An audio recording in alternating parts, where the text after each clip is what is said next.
उत्तराखंड सरकार को एक बार फिर अदालत से झटका। मुख्यमंत्री पुष्कर सिंह धामी के संकेत बदलेंगे कुमाऊं में राजनीतिक समीकरण। नागरिक सुविधाओं के बजाय जमीन लुटाने को बने निकाय का अर्थतंत्र। सचिवालय में फर्जी हस्ताक्षर का खेल और बैडमिंटन स्टार लक्ष्य सेन का अदालती चक्कर। ये है इस हफ्ते की खबरों का सार। नमस्कार, मैं गिरीश। आज के वीडियो में हफ्ते भर की खबरबात। अदालतों में उत्तराखंड सरकार की किरकिरी लगातार जारी है। सुप्रीम कोर्ट से लेकर हाई कोर्ट तक लगातार डांट खाने के बावजूद राज्य सरकार बाज नहीं आ रही है। इसके अलावा अदालतों में अपना पक्ष रखने में सरकार की नाकामी का खामियाजा जनता को भुगतना पड़ रहा है। अदालत में सरकार की नाकामी का ताजा मामला सहकारिता चुनाव से जुड़ा हुआ है। हाईकोर्ट ने प्रदेश में चल रहे सहकारिता चुनाव मामले में सरकार को तगड़ा झटका दिया है। हाईकोर्ट में दायर याचिका के मुताबिक सहकारिता चुनाव में सरकार मनमानी चला रही थी। चुनाव के दौरान ही सरकार द्वारा कई बार तारीख बदलने के साथ चुनाव नियमावली में भी संशोधन कर दिया गया। चुनावी प्रक्रिया शुरू होने के बाद नियमावली में संशोधन करना गलत है। बीती 20 फरवरी को एकल पीठ ने मांगेराम, सिरोही और अन्य मामले में आदेश जारी कर प्रदेश सरकार को कोऑपरेटिव सोसाइटी नियमावली के नियम 12 ख के अनुसार चुनाव कराने के निर्देश दिए थे। मतलब अदालत ने माना कि चुनाव के दौरान कोई संशोधन नहीं होगा। 27 फरवरी को हुई सुनवाई में सरकार ने अदालत को बताया कि चुनावी प्रक्रिया शुरू हो गई है। इस बीच कई प्रतिनिधि निर्विरोध चुनाव जीत गए हैं। कोर्ट के आदेश से पूरी चुनावी प्रक्रिया प्रभावित होगी। सरकार की ओर से यह भी कहा गया कि नियम 12 ख महिलाओं को 30% आरक्षण का प्रावधान नहीं देता है। सरकार की मंशा कोऑपरेटिव सोसाइटियों में महिलाओं को 30% आरक्षण दिलाना है। सरकार की ओर से यह भी कहा गया कि केदारनाथ चुनाव के चलते सोसाइटी चुनाव की तिथि में संशोधन करना पड़ा। इसके बावजूद अदालत ने चुनाव पूर्व नियम के तहत कराने का आदेश देकर सरकार को आईना दिखा दिया। ये पहला मामला नहीं है जब उत्तराखंड सरकार को अदालत में मुंह की खानी पड़ी। इसी 25 फरवरी को हाईकोर्ट ने उत्तराखंड पूर्व सैनिक कल्याण निगम लिमिटेड यानी उपनल के संविदा कर्मचारी संघ की अवमानना याचिका पर सरकार के पेच कसे। उत्तराखंड हाईकोर्ट ने सरकार को पहले के आदेश पर की गई कार्रवाई के संबंध में जवाब नहीं देने पर फटकार लगाई। इस अवमानना याचिका में कहा गया है कि उत्तराखंड हाईकोर्ट ने साल 2018 में संविदा कर्मियों को नियमित किए जाने के निर्देश दिए थे, जिसके खिलाफ उत्तराखंड सरकार ने सुप्रीम कोर्ट में SLP यानी विशेष अनुमति याचिका दायर की थी। सुप्रीम कोर्ट ने 15 अक्टूबर 2024 को सरकार की SLP खारिज कर दी थी। इसके बावजूद सरकार ने नियमितीकरण की कार्रवाई नहीं की। इसके जवाब में सरकार का तर्क है कि सरकार ने सुप्रीम कोर्ट के आदेश के संबंध में रिव्यू पिटीशन दायर की है। उनकी ओर से रिव्यू पिटीशन में फैसला आने तक अवमानना को स्थगित रखने की प्रार्थना की गई है। विशेषज्ञ कहते हैं कि रिव्यू दाखिल कर देने से आदेश का पालन नहीं रुक जाता, इसलिए कर्मचारियों को नियुक्ति मिलनी चाहिए। हाईकोर्ट में ही नहीं, सुप्रीम कोर्ट में भी सरकार को कई बार लताड़ पड़ चुकी है। बीते साल सितंबर में ही भ्रष्टाचार के एक आरोपी अफसर को राजाजी नेशनल पार्क का निदेशक बनाने पर सुप्रीम कोर्ट ने तल्ख टिप्पणी की थी, जो देश भर के अखबारों में सुर्खियां बनी थी। अदालत को कहना पड़ा था कि सरकारों के प्रमुखों से पुराने दिनों के बादशाह होने की अपेक्षा नहीं की जा सकती और हम सामंती युग में नहीं हैं। इसके बावजूद अपने फायदे के लिए सरकार की मनमानी अभी रुकी नहीं है। ये तो लताड़ की बात हो गई, पर यहां तो सरकार को भ्रष्टाचार की जांच के आदेश भी अदालत को ही देने पड़ रहे हैं। इसका ताजा उदाहरण उधमसिंह नगर में 2020 से 2023 तक बनाए गए 25,000 फर्जी राशन कार्ड से जुड़ा हुआ है। इसमें खाद्य एवं नागरिक आपूर्ति विभाग ने करीब 25,000 APL राशन कार्डों को BPL में बदल दिया था।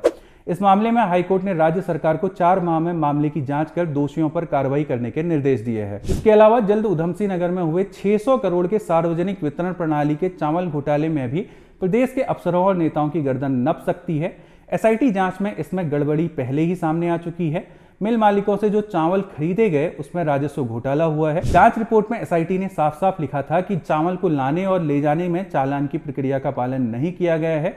इसकी जानकारी उच्च अधिकारियों को भी थी, लेकिन राजनीतिक दबाव के चलते प्रक्रिया का पालन नहीं किया गया।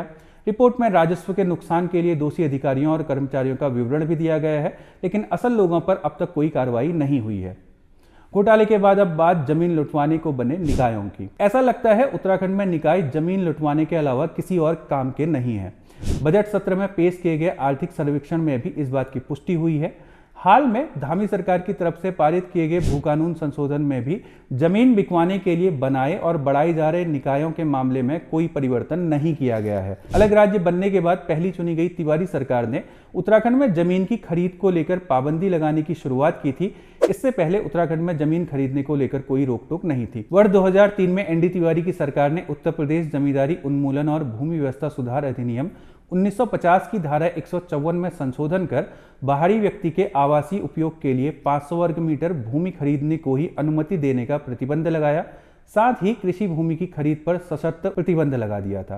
तिवारी सरकार का सुधार यदि हुबहू लागू हो गया होता तो शायद आज उत्तराखंड की तस्वीर इतनी बुरी न होती। तिवारी सरकार में जो अध्यादेश लाया गया था उसके मुताबिक कोई भी भूमि किसी अकृषक व्यक्ति को नहीं बेची या दी जा सकती थी।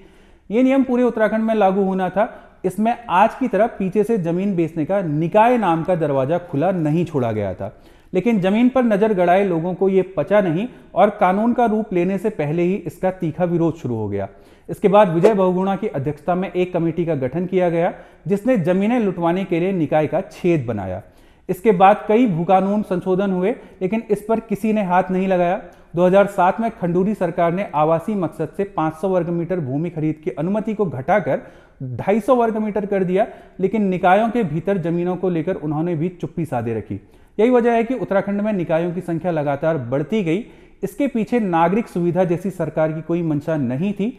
जमीन बेचने के ही कारण आज उत्तराखंड में 11 नगर निगम, 43 पालिका, 46 नगर पंचायत बना दी गई हैं। मतलब मुंशियारी से लेकर नैनीताल तक जमीन की लूट की छूट है। जमीन की लूट के अलावा सरकारों ने इनका सशक्तिकरण या खुद निकाय में बैठे नेताओं ने इसके भले के बारे में कभी नहीं सोचा। आर्थिक सर्वेक्षण रिपोर्ट के मुताबिक नैनीताल, चंपावत, उत्तरकाशी के नगर निकायों ने तो कुल प्राप्ति के सापेक्ष 100% से भी अधिक खर्च कर दिया, जबकि सर्वेक्षण रिपोर्ट के मुताबिक 9 नगर निगम, 47 नगर पालिका और 49 नगर पंचायतों की वर्ष 2022-23 में खुद के स्रोतों से कमाई केवल 15% थी। 2023-24 में ये बढ़कर 22.8 पर पहुंच गई। लेकिन खर्च के मामले में देखें तो नैनीताल जिले के निकायों ने आय के सापेक्ष 115% खर्च कर दिया, चंपावत ने 103 और उत्तरकाशी ने 107% तक खर्च किया। राज्य के निकायों का आय के सापेक्ष कुल औसत खर्च 82% तक है। ऐसे में लगातार निकायों का विस्तार केवल जमीन बेचने के काम आया है और दूसरा इसका कोई फायदा नहीं दिखता। निकाय के बाद बात विधानसभा की। भाजपा 2027 विधानसभा चुनाव की तैयारी में जुट गई है। हर वक्त चुनावी मोड में रहने वाली भारतीय जनता पार्टी ने निकाय चुनाव के बाद ही इसके संकेत दे दिए थे। अब मुख्यमंत्री पुष्कर सिंह धामी ने खटीमा से चुनाव लड़ने के संकेत देकर सियासत को और गरमा दिया है। महाशिवरात्रि से पहले दिन धामी ने खटीमा में आयोजित नागरिक अभिनंदन कार्यक्रम में इसके संकेत दिए हैं। खटीमा से चुनाव हारने के बाद ये पहला मौका था जब धामी यहाँ के लोगों से इतनी आत्मीयता से मिले। हार के शिकवे मिटाने के साथ ही उन्होंने कहा कि खटीमा ने ही उन्हें 2012 में पहली बार विधानसभा भेजा था। इसके बाद 2017 में भी उन्होंने इस क्षेत्र का प्रतिनिधित्व किया। 2022 में वो पराजित हुए, लेकिन इससे खटीमा और उनके संबंधों में कोई फर्क नहीं पड़ता। वो विधायक कहीं के भी रहें, वोटर नगरा तराई के ही रहेंगे। धामी ने जोर देकर कहा कि वो अगले विधानसभा चुनाव का वोट भी नगरा तराई में ही डालेंगे। इससे साफ है कि वो अगले विधानसभा चुनाव में चंपावत से विधायक प्रत्याशी को वोट देने के मूड में नहीं है। यदि धामी वहां प्रत्याशी को वोट देने के मूड में नहीं है तो फिर चुनाव क्यों लड़ना चाहेंगे? वो तो वहीं से चुनाव लड़ना चाहेंगे जहां वोट डालेंगे। इसके अलावा धामी ने कहा कि मुख्यमंत्री बनने के बाद भी वो देहरादून के बाद सबसे ज्यादा खटीमा में रहे। उन्होंने 20,000 लोगों मतलब मतदाताओं को नाम से जानने का दावा भी किया। धामी के इन संकेतों के बाद खटीमा में भाजपा के साथ कांग्रेस की धड़कनें भी निश्चित तौर पर तेज हो गई होंगी। यदि धामी चंपावत से खटीमा की तरफ खिसकते हैं तो यहां भाजपा से टिकट की तैयारी कर रहे नेताओं को तो झटका लगेगा ही, साथ ही कांग्रेस की राह भी खासी कठिन हो जाएगी। इसके उलट चंपावत में भाजपा कांग्रेस दोनों सीएम के सीट बदलने से खुशी होंगे। चंपावत में जहां भाजपा के नए दावेदार की राह खुलेगी, वहीं कांग्रेस के लिए लड़ाई आसान होगी, क्योंकि अगले विधानसभा चुनाव में पुष्कर सिंह धामी को हराना आसान नहीं होगा। पुष्कर सिंह धामी अब देश के सशक्त मुख्यमंत्रियों में से एक हैं। उनके पास आज उदाहरण के तौर पर गिनाने को बहुत कुछ है। वो देश में यूसीसी लागू करने वाले पहले राज्य के मुख्यमंत्री हैं। जनता की मांग के बाद उन्होंने भू कानून में संशोधन किए हैं। नकल विरोधी कानून के लिए पहले ही वो अपनी पीठ ठोकते आए हैं। अब इन कानूनों में कितना दम है, इसके विश्लेषण हम पहले कई वीडियो में कर चुके हैं। बीते सालों में राज्य हिंदुत्व की प्रयोगशाला के तौर पर स्थापित हुआ है। माना जा रहा है कि इसका लाभ भी भाजपा या सीएम के खाते ही जाएगा। बाकी केंद्र से चलने वाली उत्तराखंड की राजनीति में कब क्या कारनामे हो जाएं, ये कोई नहीं जानता। वैसे उत्तराखंड भले ही छोटा राज्य हो, लेकिन इसमें कारनामे बड़े होते हैं। हमारे राज्य की खास बात यह है कि यहाँ जिम्मेदार लोग जहाँ बैठे होते हैं, सबसे ज़्यादा गड़बड़ घपले वहीं होते हैं। जैसे जहाँ ट्रैफिक पुलिस खड़ी होगी, वहाँ सबसे ज़्यादा जाम लगा होगा। थाने कोतवाली के पास सबसे ज़्यादा अपराध हो रहे होंगे। अब नया मामला तो नहीं कह सकते, लेकिन खबर सचिवालय से जुड़ी हुई है। नया इसलिए नहीं कह रहे हैं क्योंकि उत्तराखंड की विधानसभा और सचिवालय में घपले अब धीरे धीरे आम होते जा रहे हैं। ताजा मामला सिंचाई विभाग का है, जहां सिंचाई सचिव के फर्जी हस्ताक्षर से कई इंजीनियर्स के तबादले कर दिए गए। खास बात यह है कि सिंचाई मुख्यालय स्तर पर इस आदेश का अनुपालन भी होने लगा। दरअसल 31 जनवरी और 19 फरवरी को सिंचाई विभाग में कुछ इंजीनियरों के तबादले हुए। तबादला आदेश सिंचाई विभाग के मुख्यालय तक पहुंचा और इसका अनुपालन भी किया जाने लगा।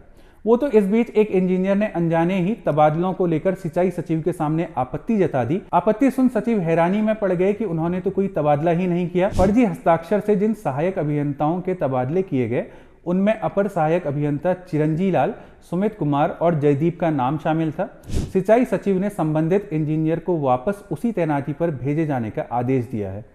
इसके अलावा मामले में पुलिस को तहरीर दे दी गई। अब प्रभारी प्रमुख अभियंता कार्यालय के अलावा सचिवालय में सिंचाई से जुड़ा संबंधित अनुभाग भी जांच के दायरे में है। सचिवालय में इस तरह के घपले लगातार सामने आते हैं। पिछले साल उत्तराखंड के सचिवालय में बैठकर एक गिरोह ने कई राज्यों के कारोबारियों से 20 करोड़ से ज्यादा की ठगी कर ली थी। इसमें एक पूर्व मुख्यमंत्री के साथ मुख्य सचिव का पूर्व पीएस और उसके कई सहयोगी शामिल थे। इससे पहले तत्कालीन लोक निर्माण विभाग मंत्री सतपाल महाराज के फर्जी हस्ताक्षर कर प्रमुख अभियंता पद पर प्रमोशन कर दिया था। बाद में महाराज ने इस मामले में अपने पर्सनल सेक्रेटरी के माध्यम से मुकदमा करवाया था। जिस प्रदेश के सचिवालय में अपराधी ऐसे बेखौफ खेल रहे हों, वहां दूरस्थ इलाकों का अनुमान आप स्वयं लगा सकते हैं। हालांकि ये हौसला इनको हमारे चुने गए प्रतिनिधि ही छोटे मोटे लालचों के खातिर देते हैं। अपराधियों के साथ नेता मंत्रियों के फोटो इस बात की तस्दीक करते हैं। खैर, अब बात करते हैं लक्ष्य सेन से जुड़े विवाद की। लक्ष्य सेन भारत के स्टार बैडमिंटन खिलाड़ी हैं। उनका जन्म 16 अगस्त 2001 को उत्तराखंड के अल्मोड़ा जिले में हुआ था। अब उनकी इसी उम्र की तारीख को लेकर विवाद खड़ा हो गया है। पुलिस ने उन पर भारतीय दंड संहिता की धारा 420, 468 और 471 यानी धोखाधड़ी, जालसाजी और नकली दस्तावेजों को असली के रूप में इस्तेमाल करने पर लगने वाली धाराओं के तहत प्राथमिकी दर्ज की। लक्ष्य सेन, उनके भाई चिराग सेन, पिता धीरेन्द्र कुमार सेन, मां निर्मला सेन और कोच विमल कुमार के खिलाफ मामला दर्ज किया गया। आरोप है कि दोनों भाइयों लक्ष्य और चिराग के जन्म दस्तावेजों में हेराफेरी की गई है। दर्ज मामले में आरोप लगाया गया है कि उनकी उम्र 2.5 साल कम कर दी गई ताकि वो जूनियर टूर्नामेंट में भाग ले सकें। पिछले दिनों कर्नाटक उच्च न्यायालय ने उम्र में धोखाधड़ी के आरोपों को लेकर उन पर और उनके परिवार के सदस्यों के साथ कोच के खिलाफ दर्ज एफआईआर रद्द करने से इनकार कर दिया था। हालांकि बाद में सुप्रीम कोर्ट ने उन्हें बड़ी राहत दे दी थी। सुप्रीम कोर्ट के जस्टिस सुधांशु धूलिया और जस्टिस के विनोद चंद्रन की पीठ ने लक्ष्य सेन की विशेष अनुमति याचिका को स्वीकार करते हुए आगे की कार्रवाई पर रोक लगा दी। अदालत ने बैडमिंटन खिलाड़ी लक्ष्य सेन, उनके परिवार के सदस्यों और कोच के खिलाफ कोई भी दंडात्मक कार्रवाई करने से रोक दिया। पीठ ने प्रतिवादियों को नोटिस जारी करने के साथ ही मामले की सुनवाई 16 अप्रैल तक स्थगित कर दी। लक्ष्य सेन के खिलाफ नागराज एमजी ने शिकायत की थी, जिसके बाद दिसंबर 2022 में एफआईआर दर्ज की गई। नागराज बेंगलुरु में एक बैडमिंटन एकेडमी चलाते हैं। बैडमिंटन वर्ल्ड फेडरेशन के आधिकारिक रिकॉर्ड के अनुसार लक्ष्य सेन का जन्म 2001 में हुआ था, लेकिन नागराज ने दावा किया कि भारतीय बैडमिंटन स्टार का जन्म 1998 में हुआ था। इस मामले की अगली सुनवाई 16 अप्रैल को होनी है।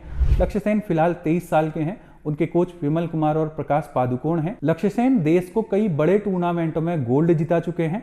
लक्ष्य सेन ने 2022 में हुए कॉमनवेल्थ खेलों में गोल्ड और सिल्वर मेडल जीता था। थॉमस कप में भी वो गोल्ड जीत चुके हैं। इसके अलावा वो एशियन गेम्स में सिल्वर मेडल जीते थे। यूथ ओलंपिक गेम्स में उनके नाम गोल्ड है। पूर्व जूनियर वर्ल्ड नंबर 1 खिलाड़ी लक्ष्य सेन ने विश्व चैंपियनशिप और कॉमनवेल्थ गेम्स सहित विभिन्न अंतर्राष्ट्रीय स्पर्धाओं में पदक जीते हैं और उन्हें अर्जुन पुरस्कार भी प्राप्त हुआ है।